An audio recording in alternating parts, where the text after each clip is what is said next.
quoi consiste votre profession? Alors, le contrôle de gestion, c'est pas souvent très fun à expliquer, mais j'aime bien utiliser la métaphore du cockpit d'un avion. En fait, notre rôle, c'est de donner les bons indicateurs à la direction générale, à la maison mère ou plus généralement à un département, de donner les indicateurs pour aider à piloter son activité et atteindre ses objectifs. Qu'est-ce qui a motivé votre choix pour Swiss Life?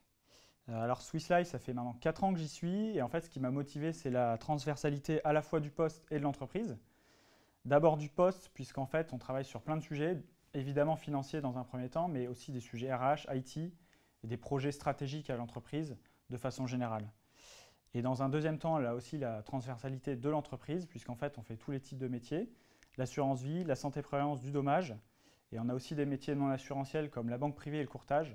Donc intellectuellement, c'est plutôt stimulant. Qu'aimez-vous le plus dans votre métier? Alors ce qui me plaît le plus aujourd'hui et ce qui me fait lever le matin, c'est l'exposition à notre direction générale en fait, ce qui fait que c'est très stimulant intellectuellement. Ça impose pas mal de travail et de réactivité, mais derrière, il y a pas mal de reconnaissance. Quelles sont les perspectives d'évolution?